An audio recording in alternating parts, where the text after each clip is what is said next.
ആം ആദ്മി പാർട്ടിയുടെ നേതൃത്വത്തിൽ ഛത്തീസ്ഗഡിൽ സിസ്റ്റേഴ്സിന്റെ അറസ്റ്റിൽ പാലായിൽ പ്രതിഷേധം സംഘടിപ്പിച്ചു. ആം ആദ്മി പാർട്ടി നേതാവ് ജോയ് തോമസ് ആനിത്തോട്ടം ഉദ്ഘാടനം ചെയ്തു.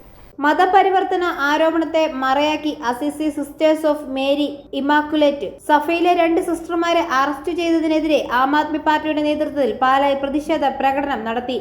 രാജ്യം മതേതരത്വത്തിൽ നിന്ന് വിടവാങ്ങുന്നു എന്ന ആശങ്കയോടെയാണ് പ്രതിഷേധക്കാർ രംഗത്തെത്തിയത്. പ്രതിഷേധത്തിന് നേതൃത്വം നൽകിയ ആം ആദ്മി പാർട്ടി നേതാവ് ജോയ് തോമസ് ആനിത്തോട്ടം പറഞ്ഞു. കാരണം നമ്മുടെ സഭയ്ക്കും ചർച്ചിനും ഒരു പരിധിക്കപ്പുറം ബിജെപിയോട് എതിർക്കാൻ പറ്റത്തില്ല.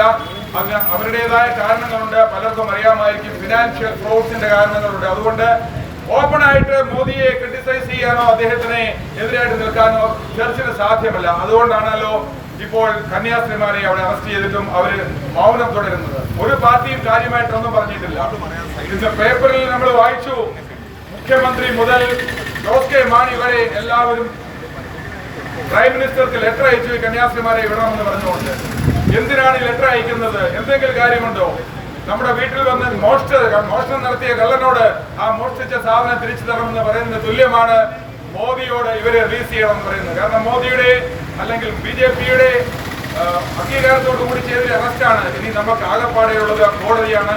ആ കോടതി ഒരുപക്ഷെ ബിജെപിയുടെ ഇൻഫ്ലുവൻസിൽ പെടാതെ അവർക്ക് ജാമ്യം അനുവദിച്ചെന്നിരിക്കുമെങ്കിൽ കേസ് ഇല്ലാതാകുന്ന പ്രശ്നം വരുന്നില്ല. ജോർജ് കുര്യൻ ന്യൂനപക്ഷങ്ങളെ പ്രതിനിധീകരിക്കുന്നതാണെങ്കിൽ അദ്ദേഹം തൽസ്ഥാനം രാജിവെക്കണം. രാജ്യത്ത് സംഘപരിവാർ ഇസ്ലാമോഫോബിയ പരത്തുകയാണ്. കത്തോലിക്ക സഭ പട്ടികജാതി പട്ടികവർഗ വിഭാഗങ്ങളെ ഉയർത്താൻ ശ്രമിച്ചപ്പോൾ അത് ബിജെപിക്ക് അസഹ്യമായത്. മോദി അധികാരത്തിൽ വന്നതിന് ശേഷം മതേതരത്വത്തിന്റെ ആത്മാവാണ് വിലപിക്കുന്നതെന്നും അദ്ദേഹം പറഞ്ഞു.